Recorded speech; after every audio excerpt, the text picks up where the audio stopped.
ordinary folks rise to extraordinary heights. The difference, pure, unadulterated discipline. Back in 1992, I witnessed something that forever changed my understanding of success. Two young entrepreneurs started similar businesses in the same city at the same time. Michael had it all: natural business instincts, charm that could sell ice to Eskimos, and an MBA from a top university. Then there was Sarah, who'd barely finished high school, but woke up at 5 a.m. every single day to work on her business plan before her day job. Michael's business took off like a rocket. Investors threw money at him. Local papers wrote glowing profiles, and everyone predicted he'd be the next big success story. Sarah's progress was slower, methodical. She spent 2 hours every morning making calls, refined her systems bit by bit, and kept detailed notes of every lesson learned. 3 years later, Michael's company had vanished. All that talent, all that potential, gone. He'd skipped the foundational work, relied too heavily on his natural abilities, and when market conditions turned tough, he lacked the disciplined processes to weather the storm. Sarah, she built a company that now employs over 300 people. The secret wasn't innovation or brilliance. It was showing up every single day, rain or shine, working through a carefully planned system.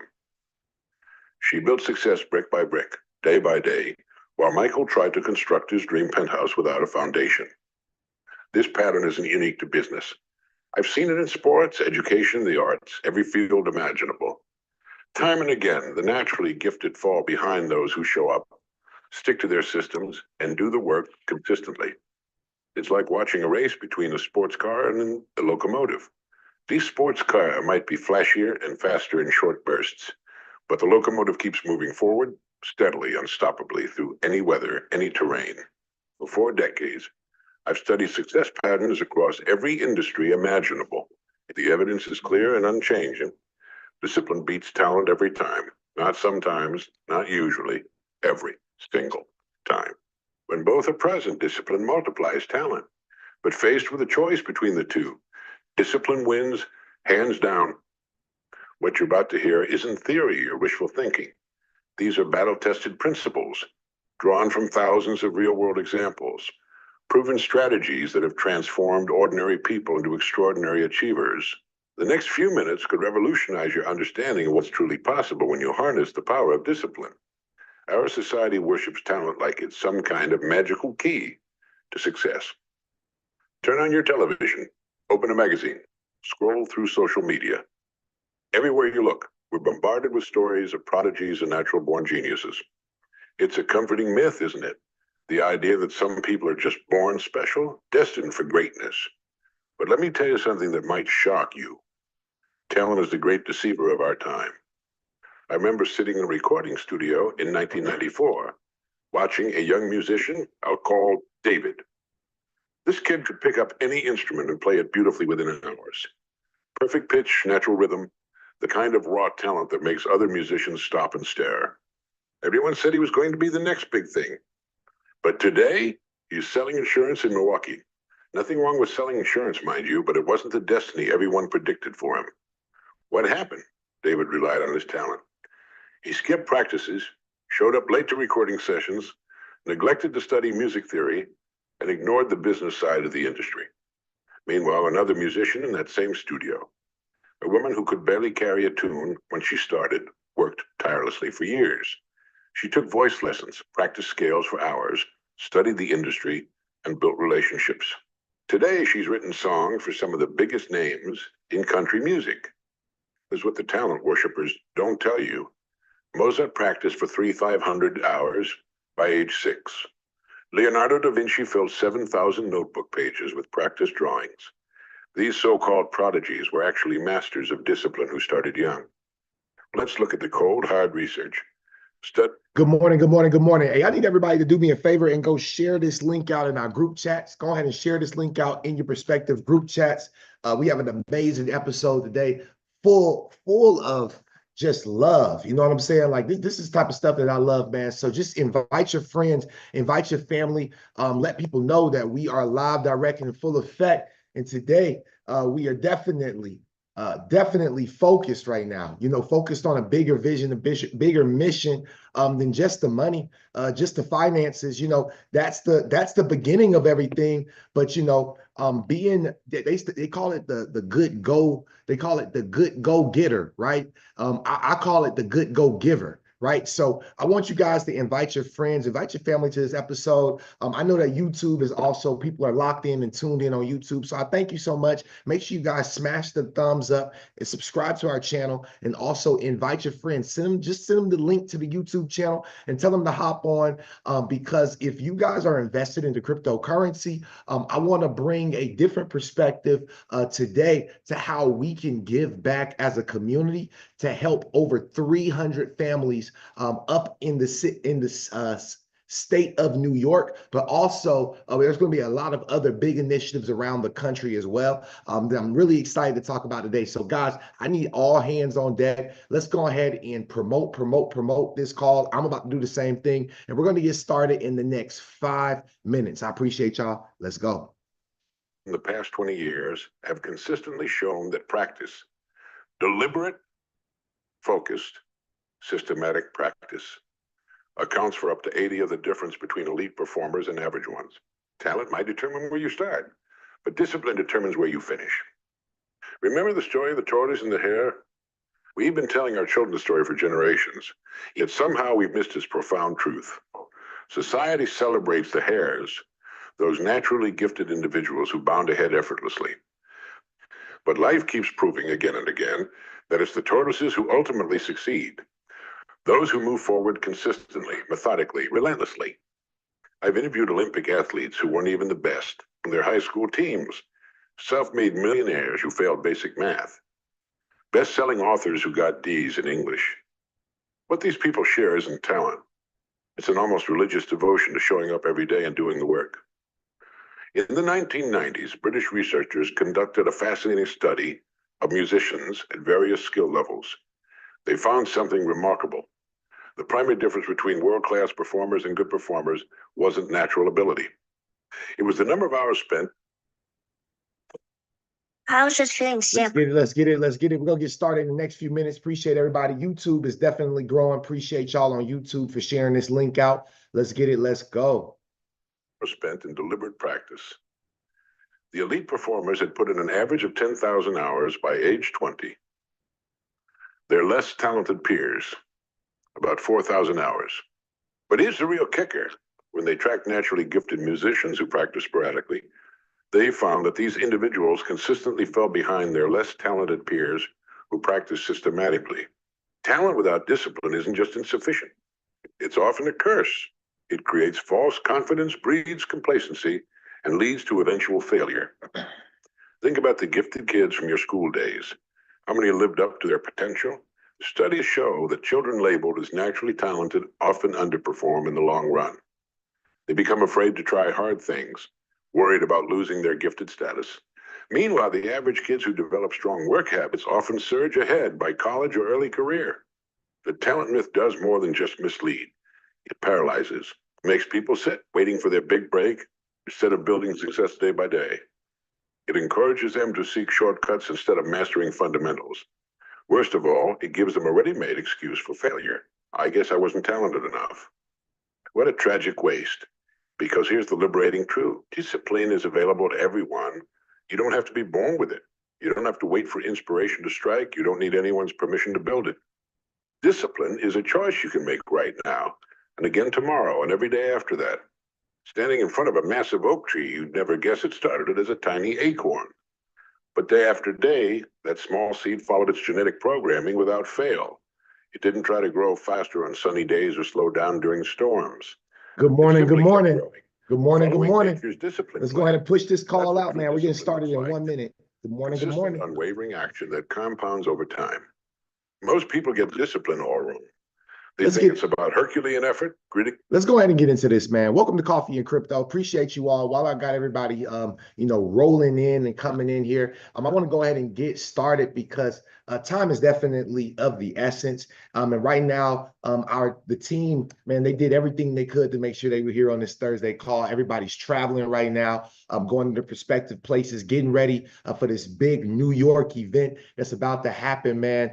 This huge bus tour, and I'm really excited. I'm kind of leading at this like you all know what I'm talking about. You know what I mean? Because I've been excited. I've been talking about it on social media, been talking about it inside of our Discord group, been just trying to share this information as swiftly as possible because I believe that any level of impact that we can make to just help moving forward here is very important to me. I don't know if you guys know me, but for the ones that don't, my name is Vincent Owens. I know that we may have new people that's plugging in and tuning in because we have different people that have been sharing this link out. So I want to say thank you all so much for taking the time to be here with the Coffee and Crypto Network at 10:06 a.m. on the East Coast, and even earlier if you're on the West Coast or maybe another country. So very, very grateful to just be able to share this platform with you all this morning. This morning is a very special moment because we have the opportunity again to support an even greater cause than just the money. A lot of the time when we come here, you guys are coming here and you're focused on one primary thing, right? And that primary thing typically, all right, and nothing's wrong with it, but it's coming here to figure out how you can get your bag in order, right? I get it, all right? And that's why I come here too, to make sure that I keep you updated on how you can keep your bag in order, right? Not just get it in order, but keep it in order. Well, I'm gonna tell you something. One of the biggest ways to be able to keep your bag in order is by giving some of it away. You know what I mean? I do believe that because it is a blessing to be a blessing, right? And it is also a blessing because right now we are in a very special time right now as investors, right? We are in a bull run and it is the holiday season. And I really wanted to, this holiday season, I don't have a nonprofit, right? And I don't know if I have an interest of creating a nonprofit at this moment,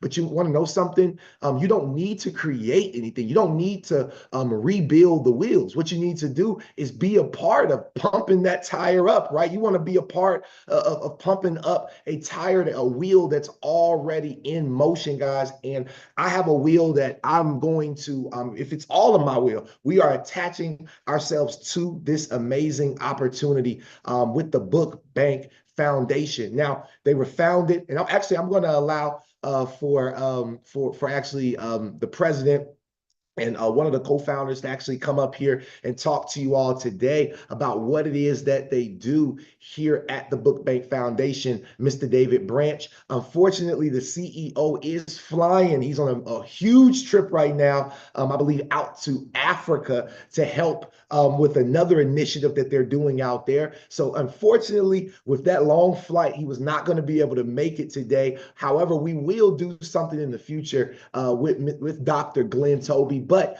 we have the man, the myth, the legend himself on the line right now. And this guy has been doing this type of work for years. And I want to say thank you also to a mutual friend. I want to say thank you also to a mutual friend. All right, Mr. John Jackson for making this happen, because without John Jackson, man, JJ has come in here and he really liked JJ Redick. You know, I can't say JJ Redick because, you know, JJ Redick was nice, but, you know, John Jackson is nicer. And the type of people that John has me around now that's been connecting me to, I know John is somebody that I'm just, you know, very grateful for being in my life. He has been pushing me forward. He is a vessel of change, a vessel of light. And that's why I wanted to make sure that I had this company, this nonprofit come on here today, because I also feel the exact same way. And this is no cap. I've been to their headquarters here in Atlanta. And as soon as I walked in, you see supplies, you see stuff. You're looking like,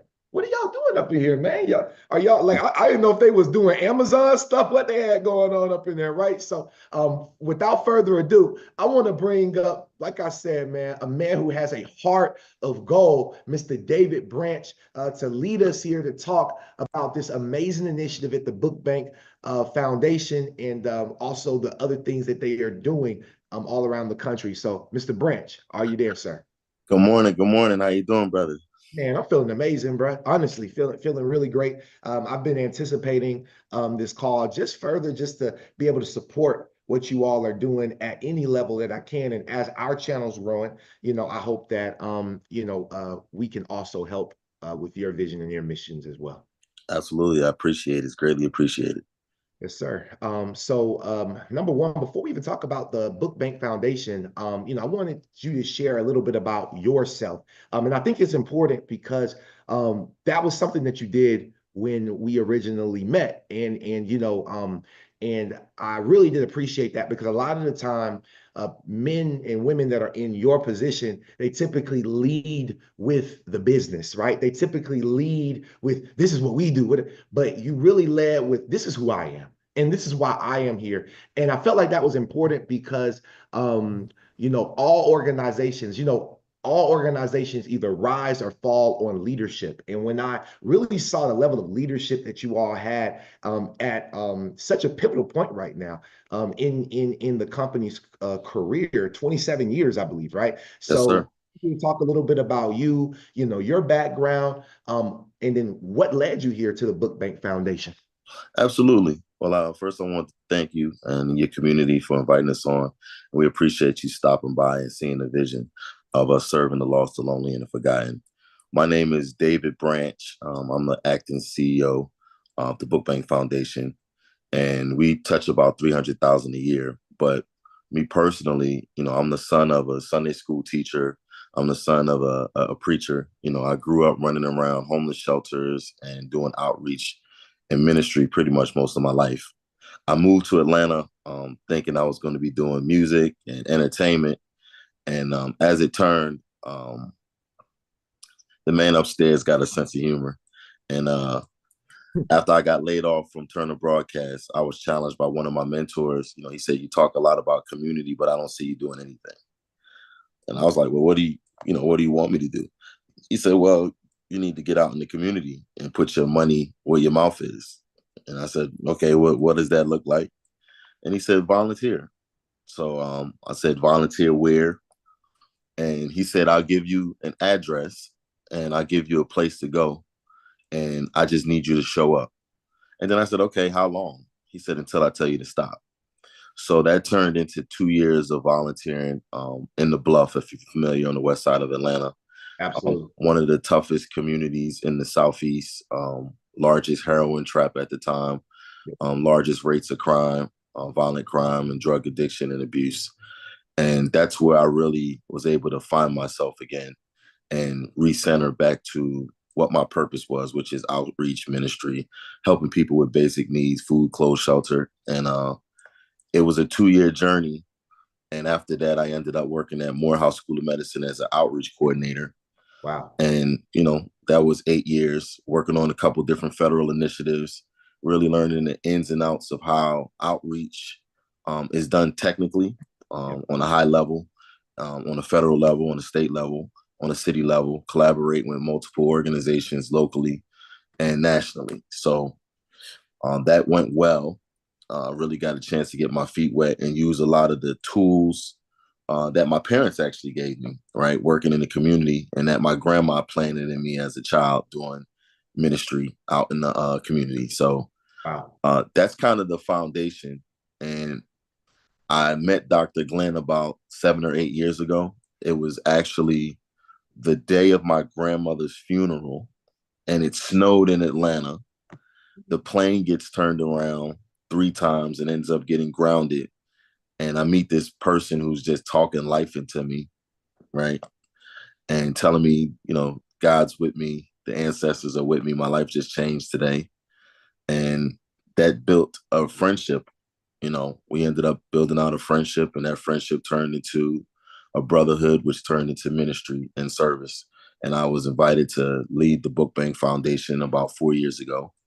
And through that partnership, we've been able to push our numbers to 300,000 people in Metro Atlanta touched a year. We formalized about 8 or 9 different programs that range from literacy, education. We touch our seniors with a feeding program. We have an aviation program for the children for teenagers. That's an introduction to technology and aviation-based careers. And we're really excited to continue our mission and expand out our service corps, not just in Atlanta but nationally. Dr. Glenn is actually in New York right now for the bus tour, which we're doing it on Fridays and Saturday. So we'll be in the streets on Friday, servicing the homeless. We'll be in the train stations. We'll be under the bridges, giving out resources. So And Dr. then Glenn actually went to so I know he told me something about, that's why I thought he was headed out the country, but he is he's actually going to New York as to first. actually be there, to actually Yeah. be, that's, man, So the bus powerful. tour was created 27 years ago. And Okay. what it is one or two buses of resources and volunteers that goes to the homeless shelter. So the tour is really a way that we collaborate with all different types of entertainment professionals, giving hearts that really got a heart for people that are in need in the shelter system. So our founder, Before we get to the bus tour, I really wanted, I just wanted to put a highlight on one thing, brother. Sorry, I got you up in here like Dr. Doolittle, you know what I mean? yes, sir. But man, I'm sorry for cutting off the bus tour, because that's really the initiative that we're here to support. But before we get there, I wanted to back up a little bit, because I think that, like I said, everything rises and falls on leadership. And it was very important for people to hear, who you are, because also I got to see who you are, and I got to see who Dr. Glenn Toby was. A lot of people don't get to see, I mean, men and women whose net worths are that heavy, and their network is that heavy, to be so humble, to be able to express so much humility. It really, that's what really led me to the Book Bank Foundation, and I know, and I'm not even I'm a part of it now, yes, but Yes, sir. I can see how you were led there because of that leadership. So so the Book Bank Foundation, I know what you all's initiative is now, because it was explained to me, but could you let everybody know what was the original initiative that it was founded on? And then Okay.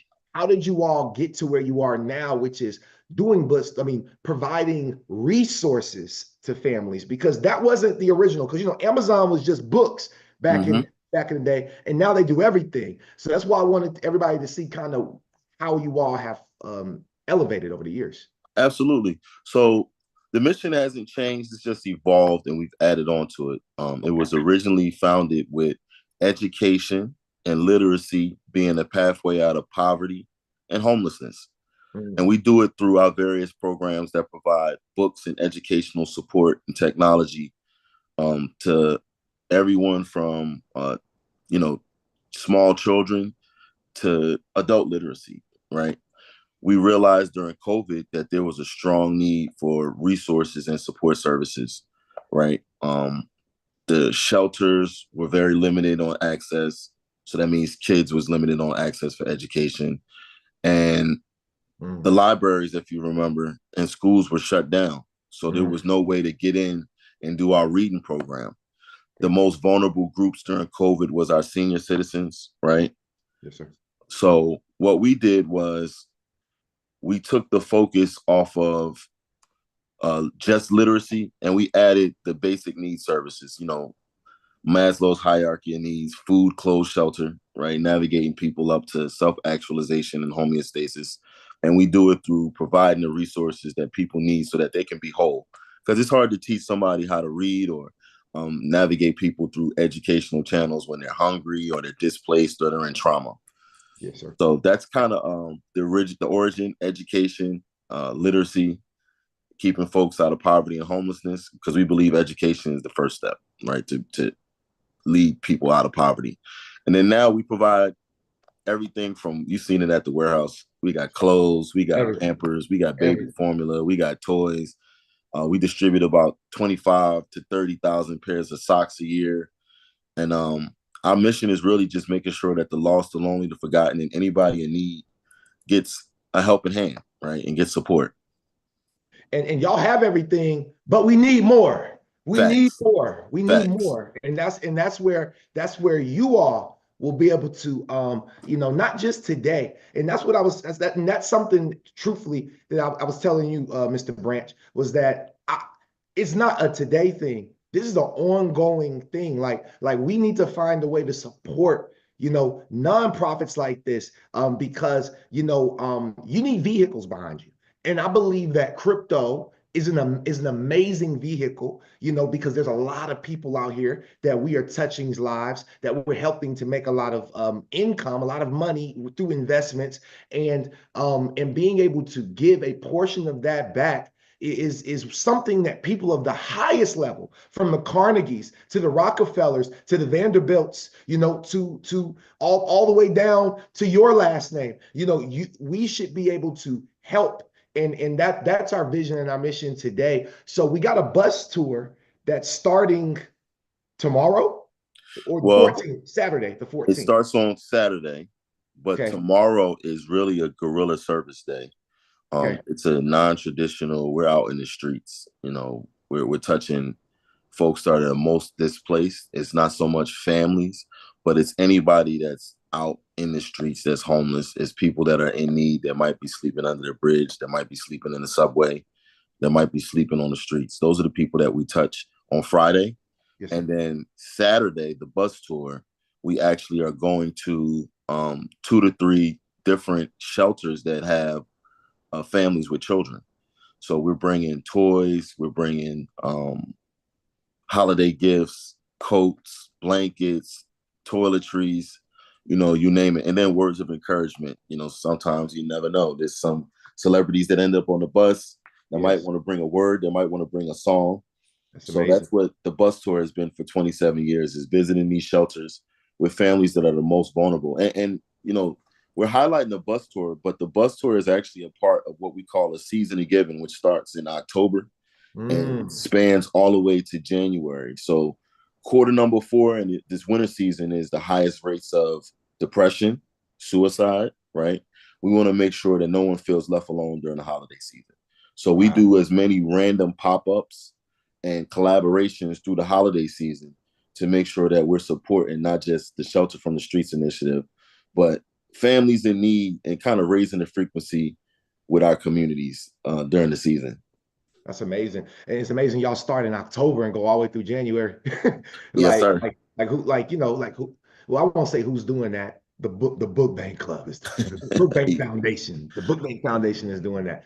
Well, look, I do appreciate you. I know that you all are in New York and you have a lot of things that you need to, as obviously as a CEO, you gotta keep it pushing. I know. But I wanted you to just let people know, number one, how can they get involved with the Book Bank Foundation? I know if you're in Atlanta, my people that's here in Atlanta, I'm going to reach out to y'all personally through our Discord group, through our social channels.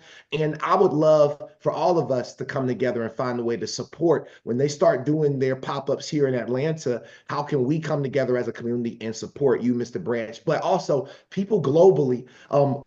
Where can they find you all? And then also what I'm going to do is inside of this YouTube video for my Discord, for the Discord group, people on Zoom, you will get the link for the Bitcoin XRP address. There's Cash App and there is Apple Pay, if I'm not mistaken, right? Or no, excuse me, Zelle. It was, I believe, Zelle, right? I'm going to send you all the donation links. People can donate in various ways. They can donate through Cash App. They can donate through PayPal. Yes. And we also accept crypto, right? They accept crypto. Look, and that's what got me. Look, it was the forward thinkingness. Brother was like, "Hey, man, listen, we've set up because we want to be able to we don't want to turn anybody away." And that's usually the biggest thing that I've noticed, is that a lot of businesses, nonprofits specifically, are not forward thinking, because where can the largest donations come from? If you think about it right now, the largest donations for this past presidential election came from crypto companies. Y'all. So imagine what we can do right now as a community to lay an impact. And what I want to do is he's sending everything to me. I'm going to put everything in our YouTube description so that you guys can go back to the YouTube description. Everything will be there, okay, inside the YouTube description. But I want to challenge everybody this holiday season, okay? I'm not going to put a dollar amount out there, okay, to pledge. But I have a question right now. I need everybody on YouTube that's currently here and Zoom to just put an I in the chat box. And don't put a fake I, but put a real I in the chat box if you can pledge to help this organization out with anything this holiday season, any financial amount. They have a goal. I don't want to, because we're all in different spaces in different places. But if you can commit, listen, anything is better than nothing, right? And this right here is something, man. Do not let me down, family. Do not let me down. I told them we're going to come through in numbers.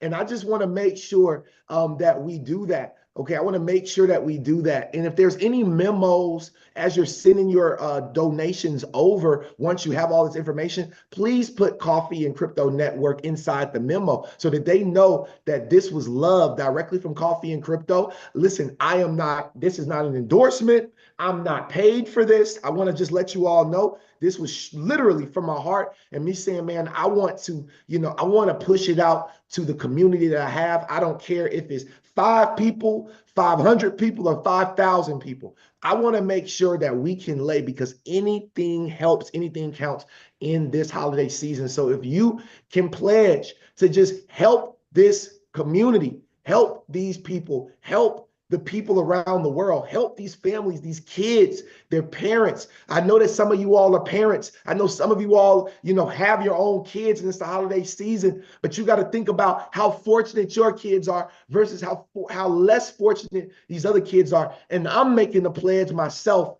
to make sure that I send over a XRP donation. I might send it in Bitcoin because I want my XRP, but you never know though. You can send XRP, you can send Bitcoin, you can do Cash App, and you can also do PayPal. And there's any other sources, I'll make sure to drop it in the comment section, also in our Discord, in our Telegram groups, and also live on Zoom right here. So I want to say thank you to everybody. And before we get up out of here, Mr. Branch, did you have any closing words or remarks for the family? Well, yeah, I just wanted to say thank you.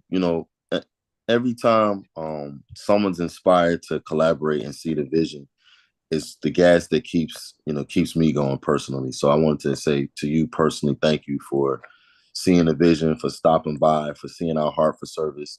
And, we look forward to you stopping by and participating in the Winner Circle. We also look forward to you stopping by with your group, and doing an event in our space. We have a sustainable boutique where community members and organizations refer women in, and we dress them with 1 or 2 weeks worth of clothes for free. Wow.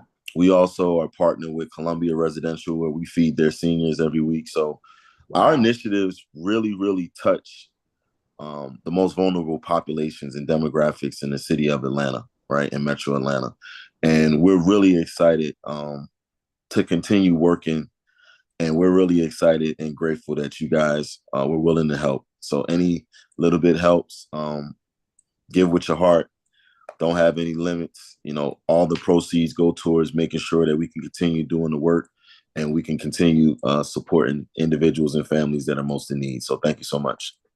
Thank you so much, Mr. Branch. Hey, can we please drop some coffees all over the interwebs right now for Mr. Branch and the Book Bank Foundation, man, doing amazing things. Really appreciate you for being here. We're going to get started with our other part of the show. I just wanted to make sure that this was our main highlight for today. And listen, family, what I've done on YouTube, I've dropped the link. If you're, I'm going to drop the Bitcoin and XRP wallet addresses after, but I did drop the link, which I am pinning. I am going to pin for us right here. So y'all give me 2 seconds. Let me go ahead. Wait, that wasn't the message. I want to pin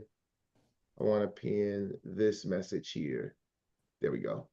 All right. So I've pinned the link. If you are on YouTube, that's the link for you to go and check out what they're doing. Number one, read through it, right? So that you can make sure, right? And if you love this cause, we just ask that you send any donation that you can, because this is a holiday and tis the season to actually give back. So and if you're on Zoom right now, I have dropped the Bitcoin wallet address, the XRP wallet address, and the link. Sana, if you can do me a favor, Sana, or John, if y'all can copy and paste all three of those links for me, and drop them inside of our Discord group, inside of general chat. And if there's any nerds on the line, which I know there is, if y'all can take this and drop it inside the crypto nerds chat and just drop, please give this holiday season, please donate this holiday season. That would be extremely beneficial for me, very helpful for me as I delegate out those tasks to our community. So thank you so much, Mr. Branch. And now, family, you already know the second part of the show. We're not even gonna be here that long, but this is where we keep the money flowing. This is where we keep the money flowing, family. All right, this is where we keep everything flowing. This is what we do on a high level. Let's dive into this bullish content, family. Very first video that I got for you all is that they said that the White House is embracing digital assets. We expect something around 250,000 for Bitcoin in 2025. This is posted on Michael Saylor's page. Listen up, family. Tom, it just brings me back to you, the idea that how much of what we're seeing, maybe even a little bit today, is there's been such a regulatory overhang on a lot of these names under the current administration. Now you have a new FTC chairperson. Is that playing a role in any respect to this? Because Dan Ives put out a note today, said Christmas comes early with the new head of the FTC for tech.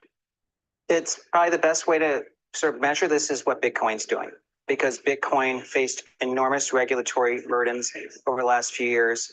And now we have a White House that's embracing digital assets, a new SEC chairman, FTC chairman, a new Commerce Secretary. I think these are actually being viewed as pro-business, reviving animal spirits, but I think a good proxy is watching Bitcoin. All right, now I'm going to have to pin you to a target again on Bitcoin, because I mean, you've been among the most optimistic and outspoken about it for years, to be quite honest.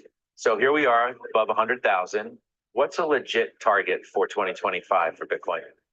We think it's going to follow a similar halving cycle that we've seen in the past that would imply something around 250,000 for Bitcoin in 2025. And on top of that, we have a Trump put because Bitcoin is potentially a strategic reserve asset for the US government. Tom, Wow.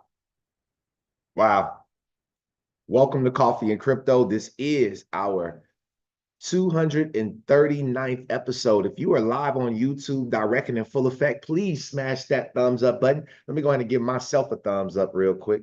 But please smash that thumbs up button. That helps us with our algorithm. And please make sure you share this out. Let's increase the numbers. Let everybody know that we are now getting started, jumping into this information. All right, family, as you can see, the markets are no longer red. We are up. Chainlink has been doing crazy work. I don't know if y'all been watching Chainlink, but Chainlink is on its way to the top 10 right now. Chainlink is running it up. And our ISO tokens mainly are kind of moving sideways right now. They did move down a little up, but now they're kind of just moving sideways, right? So we're just going to continue to track and monitor everything. We're still at extreme greed right now in our market sentiment with fear and greed index. We are at an 80, which is still extreme greed. Bitcoin dominance is down compared to where it was, which is good news. And I believe that maybe right now we are about to see a shift in a turn in a lot of things, y'all.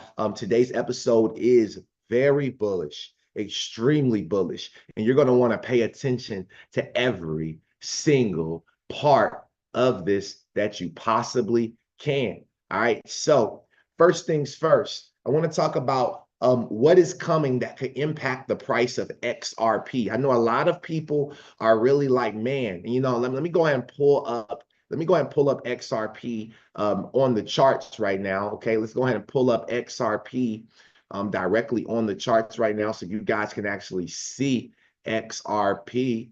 Okay, and see for what it is, okay, that it is an excellent retirement plan. Okay, it is for extremely rich people. That's what my boy Noit says, okay? But what is coming that could impact the price of XRP? Number one, we RLUSD. Now we saw a little bit of motion from RLUSD, but it's not even live yet, right? You got to realize that these assets, they run off speculation, but they truly run off of utility. They really run off of the use, right? The lawsuit ending will possibly be another catalyst. Institutional money coming in will be a catalyst. The Trump pump, 2025, January 2025, the Trump pump will be a catalyst.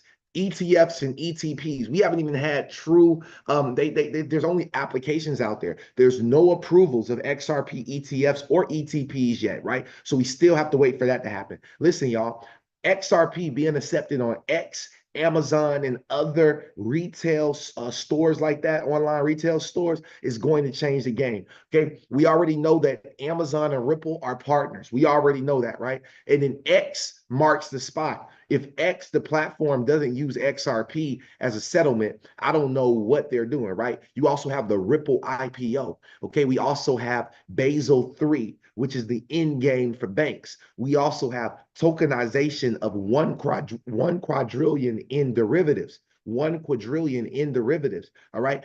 Imagine XRP taking over some of this derivatives market, which we know Ripple is the only blockchain company that's a part of the International Swaps and Derivatives Association, right? We have 1,700 NDAs that's disclosed right now around the world through banks and financial institutions and corporations that can't even talk about XRP, news stations, everything, right? Imagine when these NDAs are finally disclosed. Okay. You got G7 endorsement, which is the global 7 countries that could happen, right? We also have ISO 20022. We have DeFi opportunities that haven't even happened. We have stable coins and CBDCs coming to the XRPL. We have primary bridges between BRICS and the West. Okay. We have Ethereum taken from the arrests that's going to be made. I don't think y'all understand how many arrests. Y'all think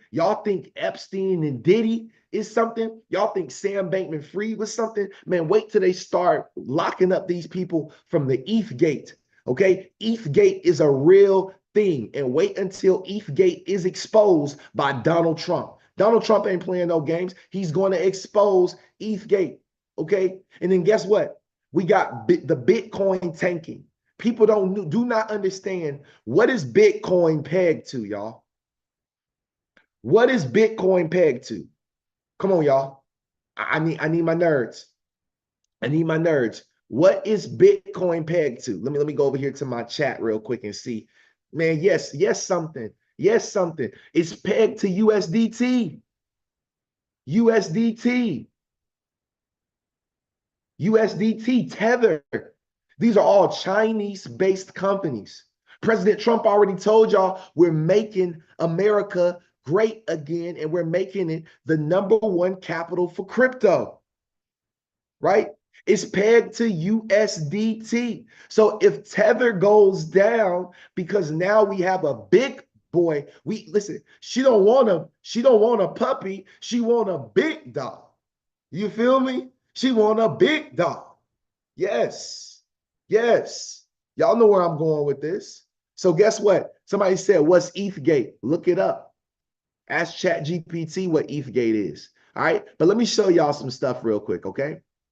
So a couple of days ago, Ripple wins the NYDFS, which is the New York Department of Financial Services approval for stablecoin launch. Okay. For stablecoin launch. What does this mean, family? Well, here's a comprehensive guide that was dropped directly through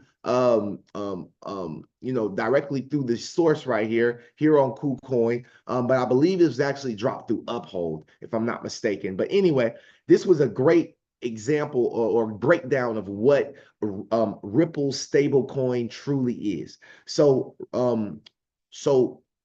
Ripple is introducing its own stablecoin, which is known as RLUSD, which is being said to be called real USD, which if Donald Trump comes out and endorses this and says real USD, if he just says real USD on stage, do you know how bullish that's going to be for Ripple? Okay, so pay attention to this. So RLUSD is designed to facilitate seamless, cost-effective transactions within the crypto ecosystem. This stable coin is fully backed by US dollar deposits, short-term US treasuries, and cash equivalents, ensuring consistent value and reliability. Okay, and reliability. Okay. This is directly on the XRP ledger. So I wanted to play a quick video from Joel Katz. Y'all already know from David Schwartz, the chief technology officer of Ripple. And if you didn't know, David Schwartz was actually one of the original creators of Bitcoin. Pay attention. Hi, this is David Schwartz, also known as Joel Katz, CTO at Ripple. I recently released a list of suggestions for XRP ledger development, and I got a lot of questions about the stablecoin proposal. So I thought it might be helpful for me to walk through what I have in the design to give people a better idea of how I intended the system to work. So first of all, it's a collateralized stablecoin. That means tokenized assets whose value are expected to remain constant in some unit. So if it's $1 stable coin and you have 10 of it, you're expecting its value to remain stable at $10. These assets have a backing asset, in this case XRP. That means that there's something that is supposed to guarantee its value. Now, in some of those systems, you can actually redeem the stable coin for the backing asset. In some, you can't. What's interesting about this proposal is that the stable coins are perfectly liquid to XRP at face value on the ledger. So in other words, if you have $1 in a dollar stable coin designed on the system, what you have is a $1 claim on XRP enforceable by the ledger's payment mechanics. And the reason that that's important is with some other stablecoin designs, if the stablecoin isn't popular, it won't necessarily be liquid. If it's not listed on an exchange, if it can't easily be deposited and withdrawn, it won't be that useful. By the design of this system, the stablecoins can be offered through the on-ledger decentralized exchange, and they spend like XRP. So you don't need to find some way to make them liquid. You can just spend them right on the ledger. And of course, they can be pegged to anything that someone can provide a price feed on. Fiat currencies are probably what people typically think of, like dollars and euros or whatever. But they can also be pegged to things like stocks or precious metals or any other value source. As long as someone can provide a price feed for it, you can have a stablecoin pegged to that value. Wow. So there are 5 critical components to the system. There's the operator. That's the person or entity that provides the price feed and creates the system. There's the price feed itself. There are the collateralized positions. These are the things that hold the collateral. Then there's the redemption process, which is the way that someone who holds the stable coin converts it into XRP in a payment. And then there's a series of incentives to ensure that the stable coin remains convertible to sufficient XRP to back its value. So David Schwartz said a lot of stuff, but I'm gonna basically break it down for y'all right now and kind of let you know what's on the way, right? Understand that he said that the stable coin, most people look at it as pegged to just their country's currency. It can be pegged to anything, right? It can be pegged because of smart contracts. It can be pegged to stocks. It can be pegged to gold. It can be pegged to real estate. It can be pegged to anything. So these stable coins on the Ripple ledger are about to be extremely bullish. Now, something that you all may not have thought about, and maybe you have, is Ripple is a global company, and they've done more work outside the US than they have in the US. So if RLUSD has launched, don't you think RL Euro, RL Pound, RL Yen, RL so now you get to really see the network effect of what we've been talking about for oh so long about to actually come into fruition. Well, maybe you still don't know what VO talking about. Well, let me take you over here and listen to David Schwartz again talk about stable coin liquidity on the DEX. Yes, yes, yes. I think over time, the vision has changed a little bit, that it's still important as on-ramps and off-ramps. It's still important to have an alternative to digital assets that are volatile. But I think a view now is that if DeFi is going to work, it can't be all digital assets. And it also can't all be one stable coin, because if we're going to build these decentralized, permissionless public blockchains and the assets on them that are controlled, that kind of defeats the point of them being permissionless. So the idea, I think, today is that these are like key DeFi enabler. I think. So the setup is in, y'all. RippleNet will house various stable coins to transfer value from key reserve currencies. Uh-oh. I don't know if y'all smell what's cooking right now, but I need y'all to listen to Nancy Beaton from Uphold, okay? The CEO from Uphold. Listen up right quick. On Uphold, we're anything to anything. Okay. So, you're not going to be limited to certain pairs. You can take RLUSD to Bitcoin, Bitcoin to RLUSD. You could take RLUSD to gold. So on our platform, you can really trade anything to anything. So it makes it really easy for the user to get in and out of what they want. Wow. All right, y'all heard that, right? They keep throwing this RLUSD to gold around now. Shout out to Mr. Man XRP. This was dope right here. He found this little quick article. Now, this is what got me, y'all. Okay, let's read this. Ripple subsidiary receives official recognition from Central Bank of Ireland, right? Okay, cool. Pay attention. The firm plans to expand services in the European Economic Area under MiCA regulations in late 2024. Oh, shoot. All right, but guess what, y'all? It makes sense with MiCA being December 30th, 2024. Changes to MiCA's happening on the last day, 2 days before the last day of December, guys. We are literally in the mouth of the whale right now.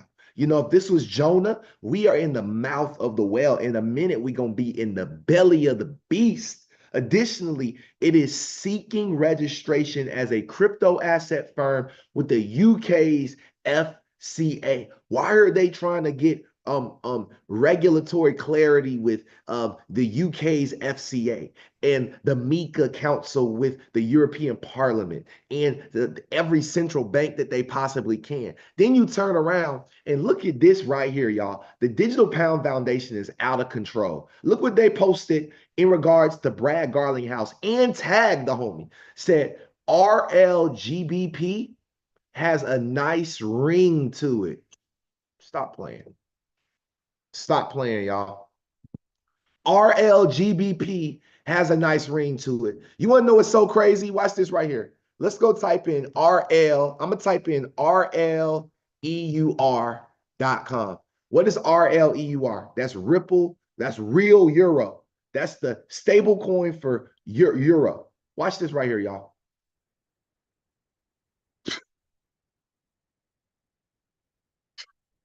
Did y'all see that? Yo, I typed in RL Euro. Watch this right here, y'all. Now I'm going to type in RLUSD.com, which is already launched, by the way. Watch this, y'all. Took us to the same website. Oh, my Lord. Hold on. Let's try RLCYN.com. Let's see. RLC. If RLCYN take us there, it's about to go crazy. Hold on. Look, that thing can't even load up. Let's try GBP. RLGBP. That didn't come up with anything. Soon come.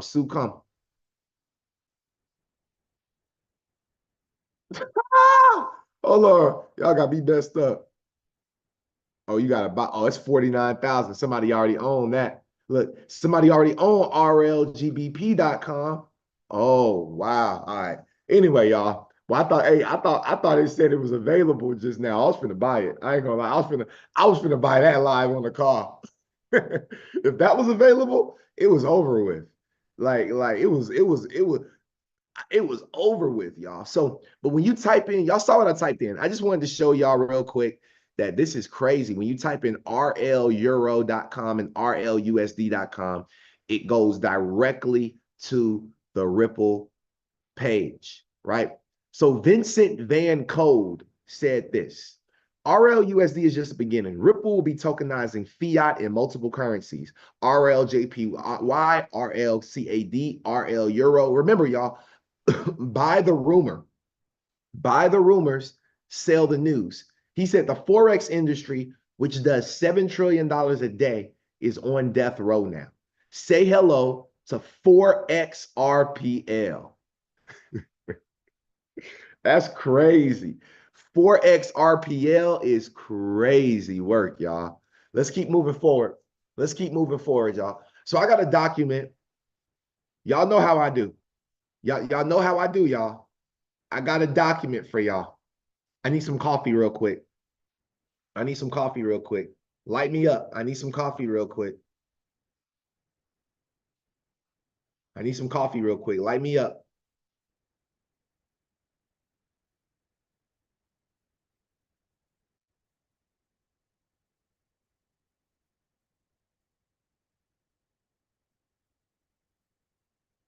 I appreciate the coffee.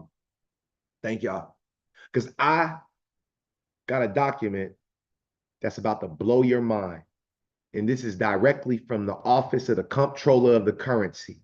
Do y'all know who the OCC is, the Office of the Comptroller of the Currency is? This is the controller of the currency. Do you hear what I'm saying? They are the reason for the clearinghouse. They are a part of clearing transactions. The only reason why you can do anything is because we have an Office of the Comptroller of the Currency. Hold on. So I got a document straight from their site. I went deep diving for this one, y'all. Check this out. Comments regarding the OCC proposal. The title is Exploring Special Purpose National Bank Charters for FinTech Companies. Okay. Now, there were some things. This thing is 13 pages. All right, 16 pages. Okay. I'm gonna drop it inside of our I got y'all. I'm gonna drop it inside of our Discord group. Don't worry, I got you if you're in the Discord group. But I wanted y'all to see something. So I went and I typed in Ripple. Okay. Ripple was mentioned 5 times in this document. Now let's go type in Ethereum. Ethereum's not mentioned in here. Let's type in Hedera. Hedera is not mentioned in here. Okay. Remember, y'all. But let's type in Stellar. Hold on. Let's type in Stellar. Stellar's not mentioned in here. Let's type in XLM. XLM's not mentioned in here. Let's type in XRP. XRP is mentioned 5 times. Oh, okay. Here we go. Y'all ready? Y'all ready for this? Are y'all ready for this? So we're going to start right here where it says play money and the risk of collapse. This is coming to you live from the Office of the Comptroller of the Currency. So do not let these people fool you any longer in thinking there's going to be a Bitcoin trust for the United States of America. Do not let them fool you. And I'm gonna show you here live first. Oh, I don't know if y'all ready for this one. Let's read.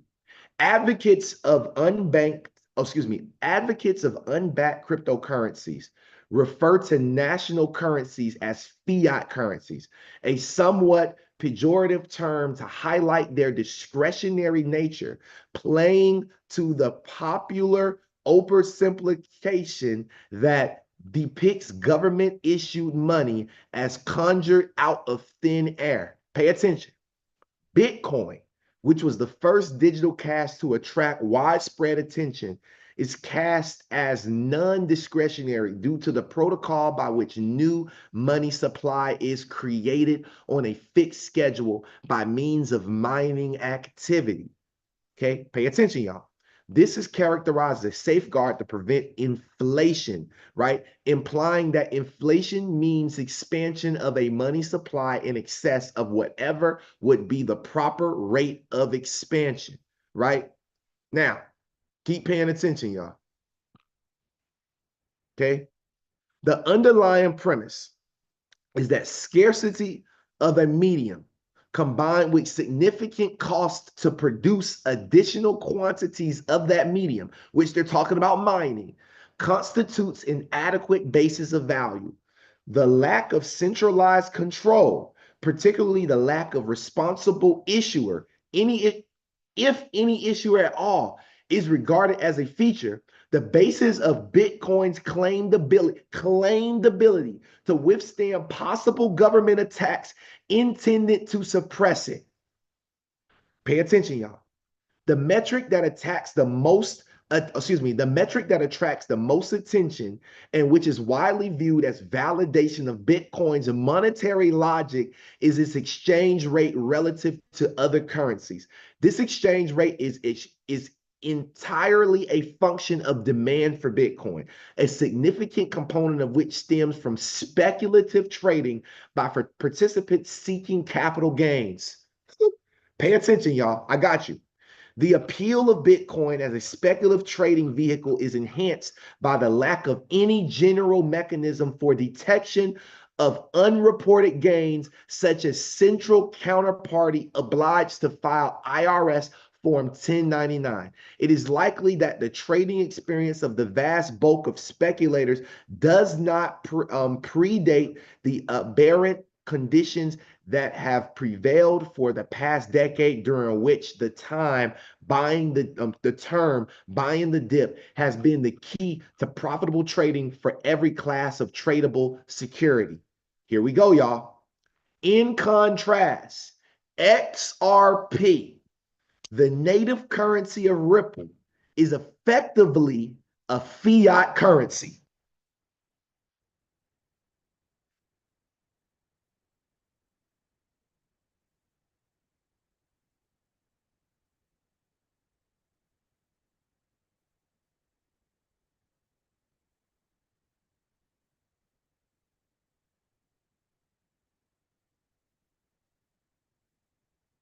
Huh? Huh?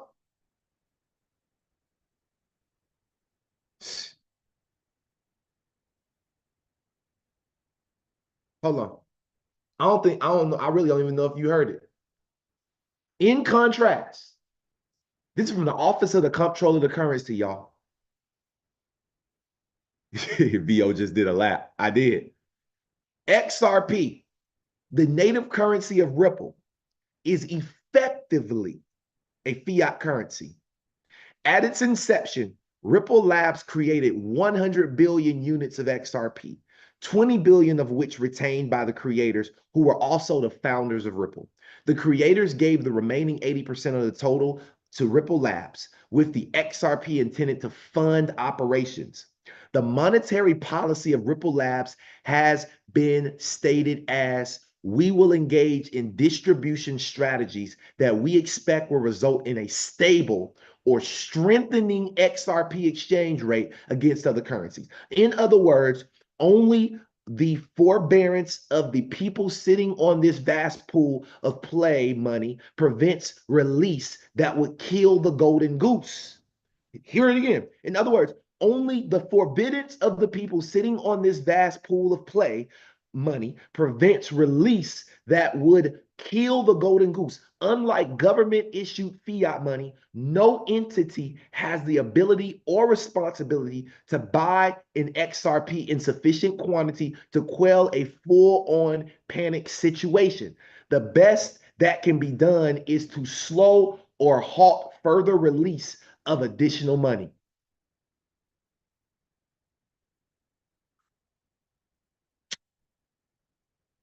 Y'all didn't hear it.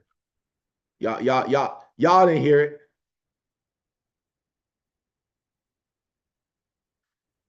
Anyway, let's keep pushing forward, y'all. Let's keep pushing forward. Now, I want to talk a little bit about I wanted to play this quick video right here. All right. Well, first off, TJ, actually, TJ, we ain't gonna play this one yet. Not yet. First, I want to start off by saying congratulations to my XRP holders. Congratulations. Okay. Now, secondly, okay, I want to play this quick video right here. Now, this was from the GBBC Virtual Blockchain Central Davos, okay? January 19th, this was a fireside chat that talked about the metaverse and enterprise, okay? This was produced in partnership with Hedera. It had the co-founder, Mance Harmon. It had a Microsoft executive and a Accenture executive on the panel with him.